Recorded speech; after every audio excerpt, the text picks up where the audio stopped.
everyone, I'm Carp and I'm back with another One Piece video. It's another week and that means another One Piece chapter has released. It's chapter 1085, The Death of Nefertari Cobra. And a lot of stuff happened, so let's talk about it. It starts where we left before in the last chapter. Cobra surprised because Imu is sitting in the throne where no one should sit. He says that he has heard the name Imu before, and he was, or she, we don't know, one of the first 20 kings who formed the world government. That means it should be a different entity and not Nefertari Lily, as many people believe. Now, Imu could be a title, and I've thought of that before, so this could be a descendant of the Imu that Cobra has heard before, or it could be the same person who received the operation from the Up fruit. Imu does talk like he owns the place, and that's probably because he owns the place. And supposedly he's gonna answer what the D means, but he only says what we already knew.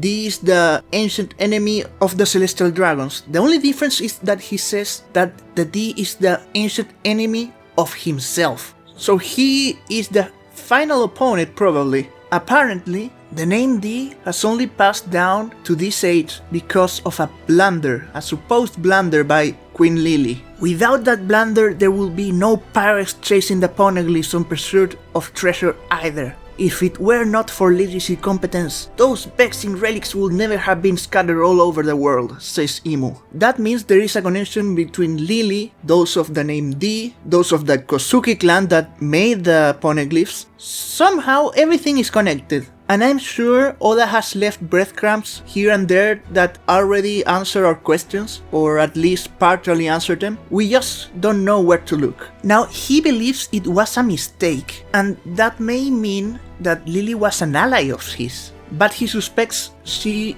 did it on purpose. What was it? Well, we will only tell when we have a flashback of what happened 800 years ago. And I'm sure we'll have that flashback. I hope it's as good as the expectations I have of it. Cobra knows that him knowing this information means his death. And the Gorosei all pull out guns to kill him. And at that moment, Sabo appears and listens to the conversation.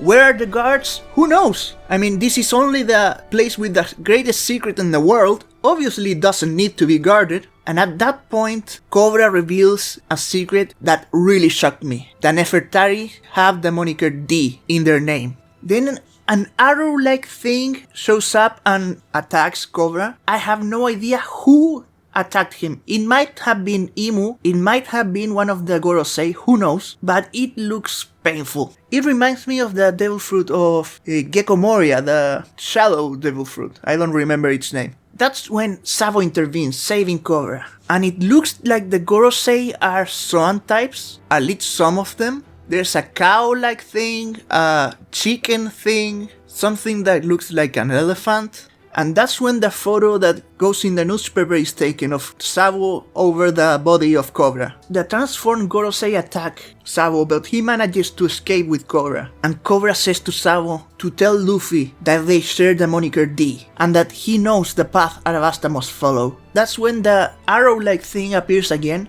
and attacks them both. And he says the words that were in the letter of Nefertari Lily. The letter that was passed down through the generations. The poneglyphs must be protected. Fly the flag that heralds the world's eventual dawn. And that's the end of Cobra. Supposedly, I mean, this is all that we're talking about. He might be alive. But then comes the greatest surprise of the chapter. And one I loved. Wapol saw the whole thing. Like he says, he stumbled upon the biggest skeleton in the government's closet.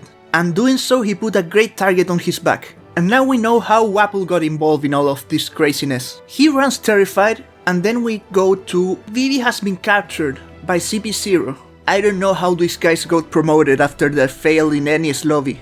They are so incompetent, and they tell us about what happened with St. Charles, and that the members of the Straw Hat Fleet that attacked him actually announced to the world that they were members of the Straw Hat Fleet, so the blame will be put obviously on their boss and Luffy. Jabber also says Fujitora did something that helped the Revolutionary Army free the slaves, and then fought Ryokyugyu. That's when Wapol appears to save the day. He's in a panic and Rao marches through the walls, and in the confusion, I don't know how, but Vivi manages to cling on him. How Morgan gets in the picture, I have no idea, but I can't wait to find out. It was a great chapter. In typical Oda fashion, some questions were answered, and many more questions were put in their place. Why did Morgan save Vivi and Wapol? I assume he saved them, and not tell the story to the world about what they saw, and instead putting up the photo of Sabo killing Cobra. He doesn't seem like the type of guy to be intimidated by the world government. And like I said in the last video about chapter 1084, maybe this arc will be for Wapol what Impel Down was for Baggy and Mr. 3, and will become a fan favorite. I never thought I'd be glad that Wapol exists. I really like how Oda grabs these kind of characters that look like they are throwaway characters and transform them into key parts of the story. What did you guys think about this chapter? Do you have any theories? See you next chapter, next week.